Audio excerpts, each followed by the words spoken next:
Okay, so today we're doing simultaneous equations. So when we have simultaneous equations, it's like when we have, say, something like this. We have two equations, I'm just making these up, that look like that.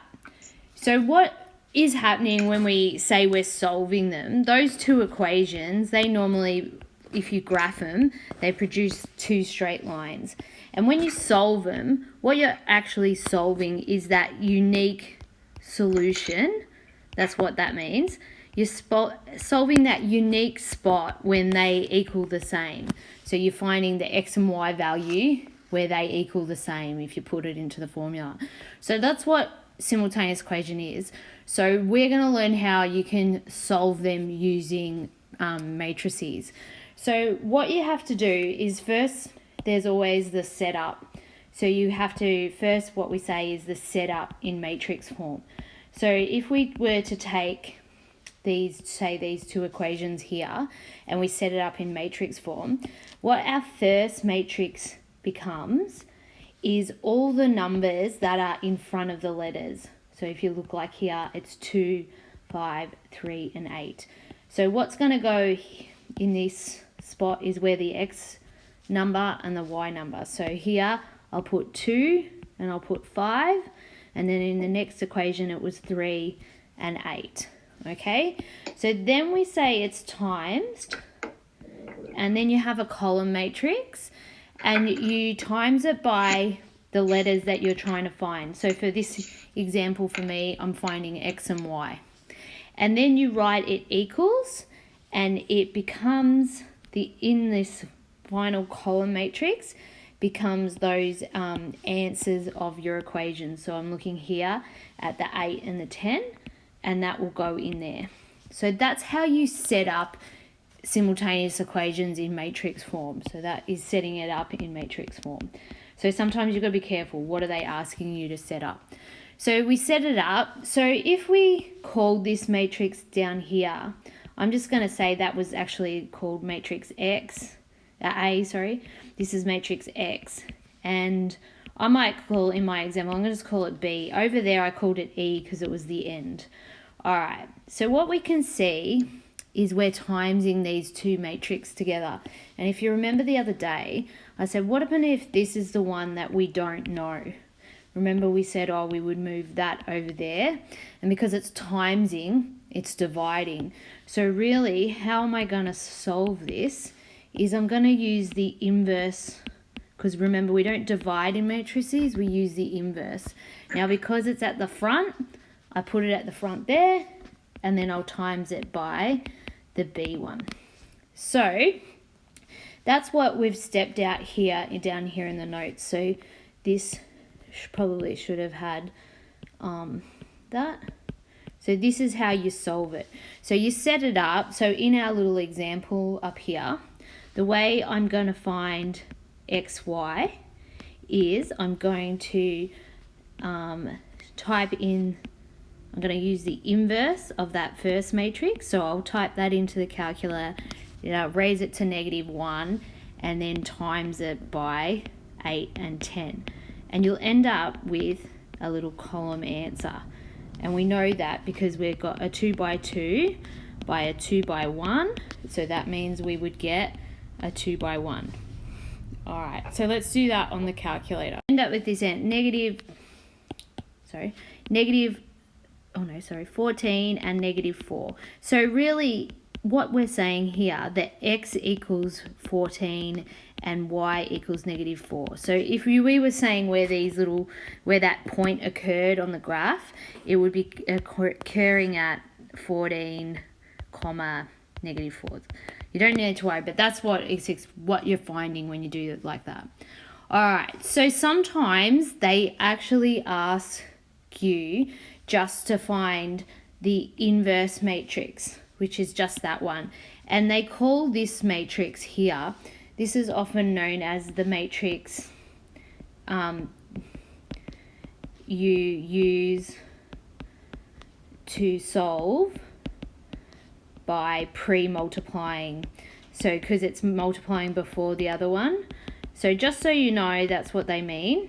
So sometimes they might be asking you just for the inverse. So that means when you go on your calculator and just find that one. And we'll see it in questions further on in this. So let's go to the next page. All right, so sometimes we've got three equations like we have here. And when we have three equations, it's generally we have three unknowns. So if you look at it, so the things we don't know will be the x, the y, and the z. So they're like my unknowns. And all those letters are going to be, so I'll call them my unknowns. And all the letters are going to be the numbers when you get it into a scenario. So all these will be numbers that we put into the matrix, the first one, and then these ones will be in the end one. So let me show you what I mean. So if we're doing this example down here, the first matrix is going to have all the numbers that are in front of x, y, and z. So I'm looking here, I've got 3, 4, and -2. And here I've got 2, 3. Now when I don't have a z, I'll put a 0. X is a 1, y is a 2, and that's a 3. Alright, and then we will times it by our unknowns. Now the unknowns order, if it's gone x, y, z that way, has to go x, y, z that way. So be careful that you write it in the same way. And then it equals, and we just pop in the answers of those equations. 5, -1, and 3. Okay, so if we were going to solve this, just say I call this matrix A, this is x, and it equaled the end. So if we're going to solve for x, we know we have to do the inverse of A times E. So if we're setting that up, I've just shown you, sometimes they might want you to first show that first step, which means showing the inverse first. So I've done it over there on the calculator. So we might have that it's actually that inverse matrix, which is just written here, written out. And then we say we're going to times that by the end one. So sometimes they'd put that little extra step in and then we would solve it. So if we go do that on the calculator, just to practice.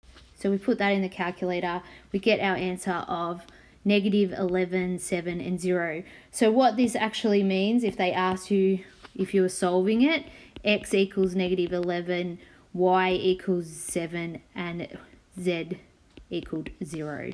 That would be the answer. All right, let's go into some exam questions. Okay, so here's exam question, and it's question 3, so it might not be too difficult. So the matrix equation below represents a pair of simultaneous equations.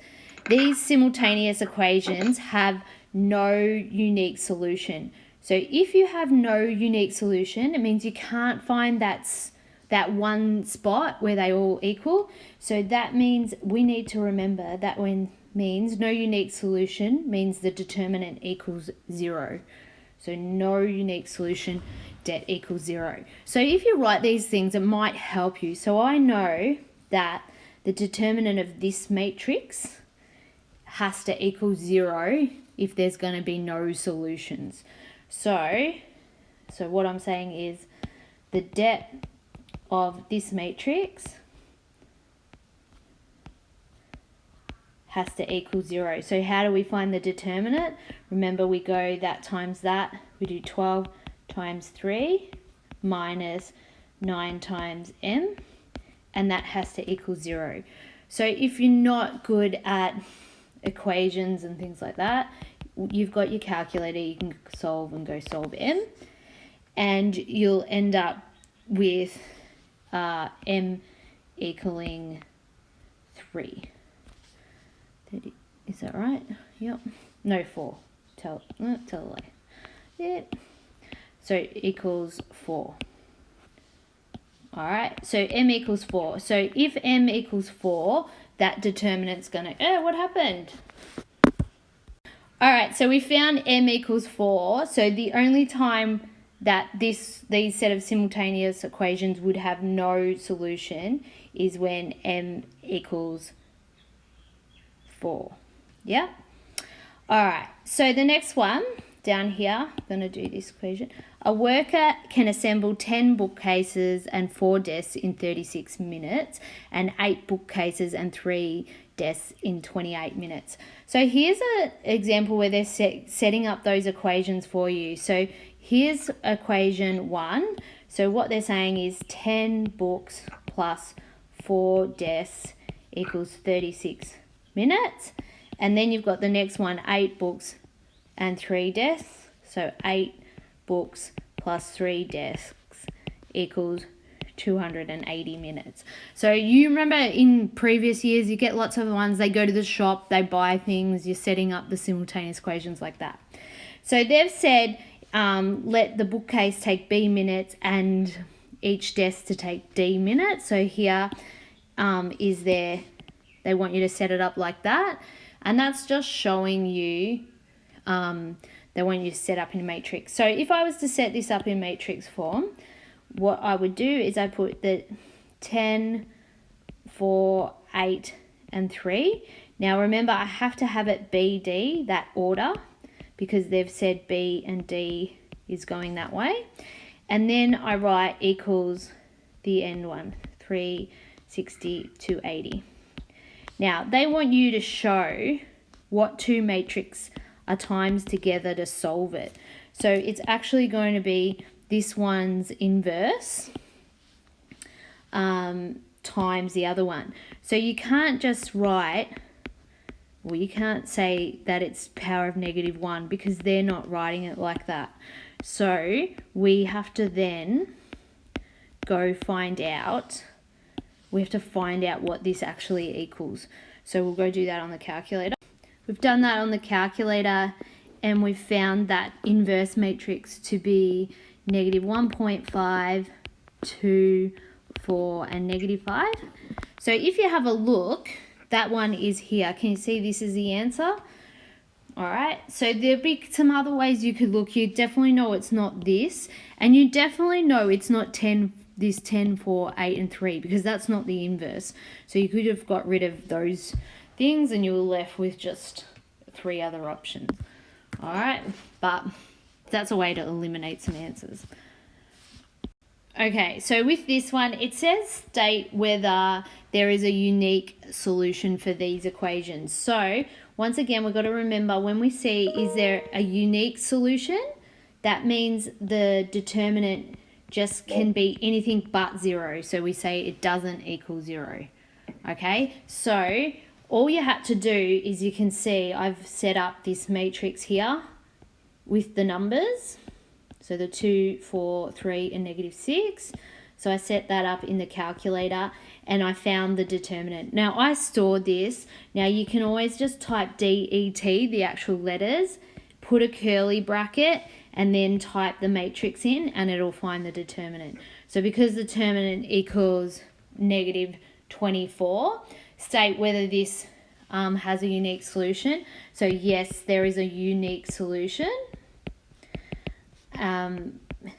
Unique solution, and if they said why, or describe why, because the determinant does not equal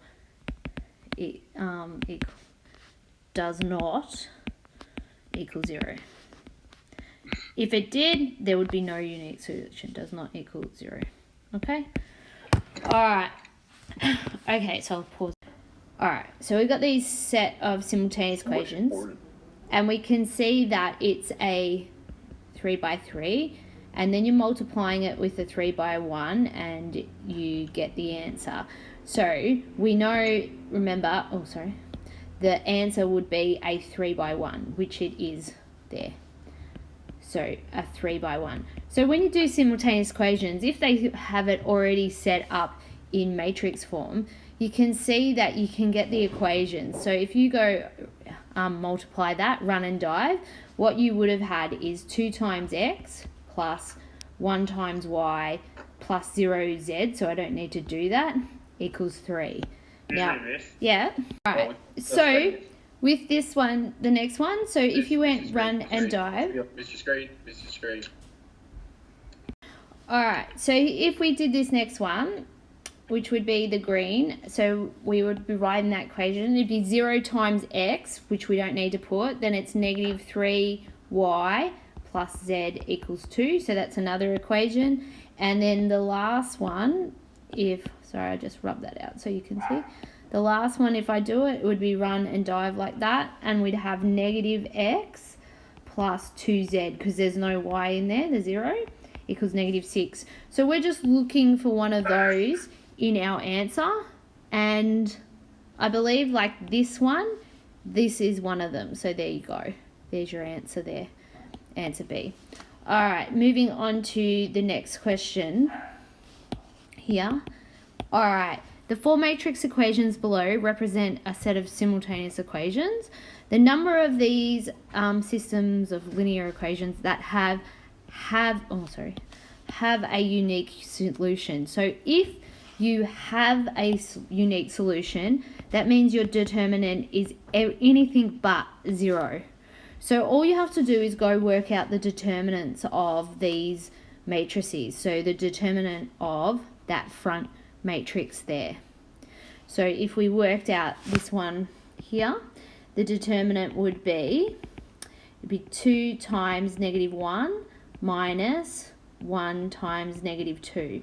So that ends up being negative 2 minus a minus 2. So that one ends up being 0. So this one has no unique, I'm just going to abbreviate there, no unique solution. So if we go over here, this determinant would be 6 times 1 minus 3 times 2. So that also equals 0. So that has no unique solution. This one here would be 3 times 4 minus... Yeah, this happened again, someone kicked me out again. Alright, so we were back down to this last one. So, here. We're doing the determinant. So this one was 12 minus 12, which also equals 0. So that one was another one that doesn't have a unique solution. And this final one would be 1 times 1 minus 1 times 1. So that equals 0 too. So that one doesn't have it. So how many have a unique solution? None of them do. So we'd put 0 there. All right, let's move on. So here is an example of a short answer question from an exam. They're often a little bit easier. So let's look through this. The basketball coach has written 3 linear equations which can be used to predict the number of points, rebounds and assists that Oscar will have in the next game. So here are your simultaneous equations. So your unknowns are the P, R and A. Okay, and they've asked us to set this up. And now remember when I said, they'll ask you to set it up in matrix form. So when we do matrix form, we have to put the numbers that are in front of the letters down in this first matrix down here. So here I'm going to do that. So for the first one, it's 1, 1 and 1, 2, negative 1 and 3, 1, 2 and 1. So that would be easy 1 mark there. Now the matrix can be solved by doing in the following way. So you can see what they've done here is, for us to solve it, we have to use the inverse of this. So the inverse, they've done it separately, typed it in their calculator and then written it there. They haven't done it all in one step. So for us to get the inverse, I'm going to do it on the calculator. So I'm just pausing this. So we've done that on the calculator and we can see that this is negative 5. So determine the value of x, we've put negative 5. Now it says how many rebounds will Oscar predict in the next game. So now we actually have to do this calculation, because you remember when it gives you an answer, it gives you a 3 by 1 and it's actually telling you the points, rebounds and A. So for this question here, we just want that answer. So if I go back to the calculator here, so we've typed this in and we got 19, 10, and 4. So how many rebounds did Oscar get in the next game? We say 10. Alright, so that's stepping out that. So this was question. I just my key, so still pretty early on in the short answer. Alright, we've got another question. Now this was from, if it's a little bit interesting, it's from actually last year's exam. And it's question 5 in your multi-choice, so it's further on. So this is a good way to have for you guys to have a look to see how you'd be travelling. Alright, so which of the following systems of linear equations best represents the matrix equation above? So what we're going to do is we're doing like what we did before, where we're writing out all those equations. So the first one would be 2v plus 2w minus 2y equals 2, because there's no x there. And then I do the next one along there and there. That would be 2v minus 2x equals 6. Okay, and then if I did this next one down along there, that would be 2w minus 2y equals negative 8. So you just got to be really careful with the missing of the zeros. Make sure you don't use those letters. So 2v plus 2w minus 2x equals 4. So we're looking for this set of simultaneous equations, which I believe, looking at it, is B. Is that correct? Just all the signs start to blur in, but I think that's correct. So B is your answer. Alright, so let's just do this last one. Alright, so this last question, let's have a look at it. So Liam cycles, runs, swims and walks for exercise several times a month. Each time he cycles, Liam covers a distance of c kilometres, runs r kilometres, swim is s kilometres, and w is w kilometres. The number of times that Liam ran, swam or walked each month over the 4-month period, and the total distance they travelled in each of these months are shown below. So what this number here is showing you the minutes, okay? And obviously this is showing you the distance. This is a distance. So what happens if I was looking at this, every time he cycles so many kilometers, but he goes for 5 minutes. So if I write 5c, then it would be here r, 7r, and s and w. So really what you've got here is like simultaneous equations, and there's the total distance for the month. So when they said the matrix that contains, down here, the distance that he travels every time he does a cycle, run, swim or walk, that's contained by that. So really what we're setting up is simultaneous equations, where our first square matrix will be all those numbers, which they've done nicely for us anyway. So we'd be typing this into the calculator, 7, 6, and 8, 8, 5, and 5. So this is cycle, run, swim, and walk.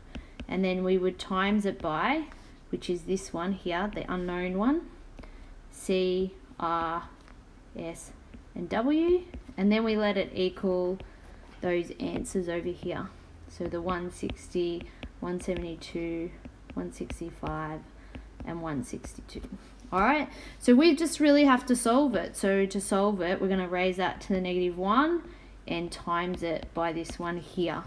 So we'll go do that on our calculator. Alright, so we solved that in the calc, and we got that it was 8, 6, 1, and 9. So this was C, R, S, and W. So we're looking for that number, which looks like B. Okay? Alright, good.